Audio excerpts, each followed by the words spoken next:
ধৃতরাষ্ট্র, হ্যাঁ, মহাভারতের এক অন্যতম চরিত্র হল ধৃতরাষ্ট্র। তিনি জন্মান্ধ হয়েই জন্মেছিলেন এবং ধৃতরাষ্ট্রের এই জন্মান্ধ হওয়ার পেছনের কারণ জানলে চমকে উঠবেন। হ্যাঁ, আমি বলি না যে সমস্ত কিছু কিন্তু আমাদের কর্ম এবং জন্মের কোনো রহস্যের জন্যই ঘটে থাকে। এই জন্মের সমস্ত কিছু কর্মফল আমরা পাই না, তার জন্য রাখা থাকে পরের জন্ম। এবং এমনই কিছু ঘটেছিল ধৃতরাষ্ট্রের সাথেও। ধৃতরাষ্ট্রের জন্মান্ধ হওয়ার কারণ এবং তার নিজের চোখে শত পুত্রের মৃত্যু দেখার কারণ, এই সমস্ত কিছু ছিল কিন্তু পূর্ব নির্ধারিত। ভাবছেন নিজের চোখে কেন শতপুত্রের মৃত্যু বললাম? সে তো চোখে দেখতেই পায় না। হ্যাঁ, হয়তো সে চোখে দেখতে পায় না, কিন্তু মনের চক্ষু থেকে তো তিনি জানতেন যে তার শতপুত্রের মৃত্যু ঘটছে এবং তিনি জীবিত থাকছেন। কতটা মর্মান্তিক হলে এক পিতা তার পুত্রের মৃত্যু সংবাদ শুনতে পান। এই সবই কিন্তু ছিল তারই কর্মের ফল, ধৃতরাষ্ট্রের কর্মের ফল, এবং তা ছিল পূর্বজন্মের সাথে সম্পর্কিত। নমস্কার বন্ধুরা, গোপাল কথা চ্যানেলে আপনাদের সকলকে আবারও জানাই স্বাগত। বন্ধুরা, আজকে গোপাল কথা চ্যানেলের ভিডিওতে আপনাদেরকে জানাবো ধৃতরাষ্ট্রের কোন কর্মের জন্য ধৃতরাষ্ট্র দাপর যুগে জন্মান্ধ হয়ে জন্মেছিলেন এবং নিজে শত পুত্রের মৃত্যু সংবাদ শুনেছিলেন এবং এই কুরুক্ষেত্রে ভয়াবহ যুদ্ধে তার পুত্রদের হারিয়ে যেতে শুনেছিলেন। বন্ধুরা, এর ঘটনা শুরু হয় সত্যযুগে। হ্যাঁ, সত্যযুগে বন্ধুরা, সাধারণ মানুষ এখন যেমন পশু পাখিদের কথা বুঝতে পারে না, বা পশু পাখিরাও হয়তো আমাদের কথা কিছু কিছু বুঝতে পারে, কিন্তু সব কিছু বোঝা সম্ভব না।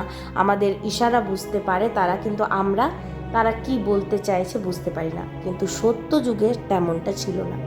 সত্যযুগে মানুষ পশু পাখিদের কথা বুঝতে পারত এবং পশু পাখিরাও মানুষের কথা তাদের ভাষা মতোই বা তাদের কথা মতোই কিন্তু বুঝতে পারত। তো এমনই একদিন ধৃতরাষ্ট্র, এই দাপর যুগের ধৃতরাষ্ট্র সত্যযুগে এক রাজকুমার ছিলেন এবং তিনি শিকার করতে খুব ভালোবাসতেন। তাই একদিন তিনি শিকার করতে বনে বেরিয়েছিলেন এবং ক্ষত্রিয়ই ছিলেন, আর ক্ষত্রিয়দের শখই হচ্ছে শিকার করা।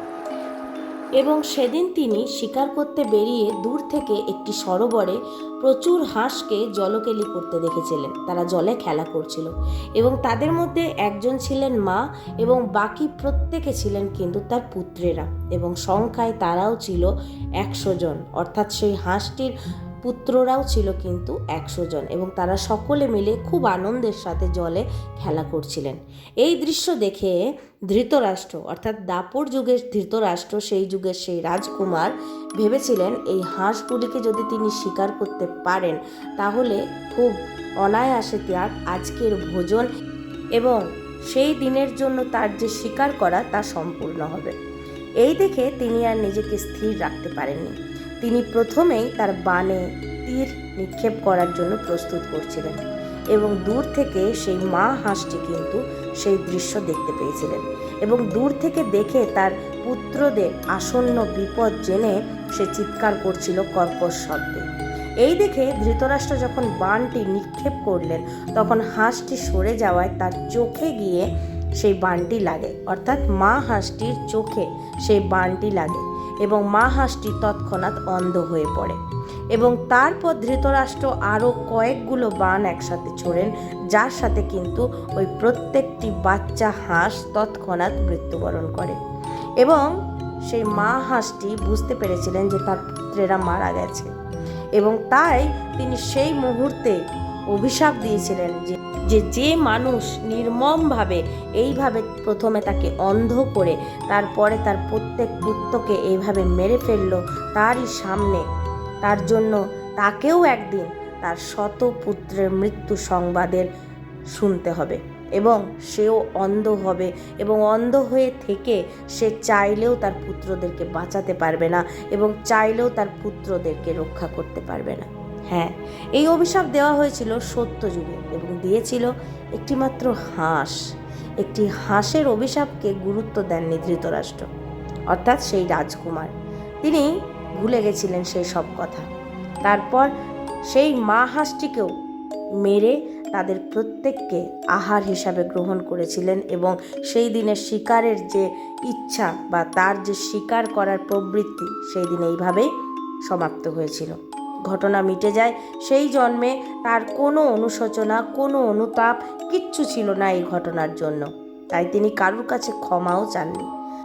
কিন্তু ওই যে বলে পাপ বাপকেও ছাড়ে না, ভাগ্যের কি পরিহাস, সত্যযুগের অভিশাপ ফলীভূত হলো দাপর যুগে। ধৃতরাষ্ট্রের তো কোনো কিছু মনেই ছিল না, কারণ তার তো একটি সম্পূর্ণ একটি নতুন জন্ম। সে জানতও না যে কেন তার সাথে এমন ঘটলো বা কেন তার শতপুত্রের মৃত্যু এইভাবে ঘটে গেল, এবং সে চাইলেও আটকাতে পারল না। কিন্তু এই সমস্ত কিছুর উত্তর দিয়েছিলেন যুদ্ধ শেষে ভগবান শ্রীকৃষ্ণ, যে কেন ধৃতরাষ্ট্রের সাথে এই ঘটনা ঘটল। কারণ তিনি তো নারায়ণ, পালনকর্তা, সকলের ওপর সঠিক বিচার করা তারই তো ধর্ম, তারই তো কর্ম। তাই ধৃতরাষ্ট্রও তার কর্মফল ভোগ করলেন। হ্যাঁ বন্ধুরা, এইভাবে আমরা নিজেরাও জানি না যে কোন কর্মের বা কোন জন্মের কোন কর্মের ফল আমরা ভোগ করছি, মন্দ হিসাবে বা ভালো হিসাবে, যাই হোক না কেন। তো যাই হোক বন্ধুরা, আজকের ভিডিওতে আজকে আপনাদের সামনে আমি উপস্থাপনা করলাম ধৃতরাষ্ট্রের জন্মান্ধ এবং তার শতপুত্রের মৃত্যুর কারণ। আশা করছি ভিডিওটা ভালো লেগেছে। যদি ভালো লাগে একটা লাইক করে শেয়ার করে দেবেন, একটু কমেন্ট করবেন, আর অতি অবশ্যই গোপাল কথা চ্যানেলটাকে সাবস্ক্রাইব করে আমার পাশে থাকবেন। আজ এখানেই বিদায় নিলাম। রাধে রাধে।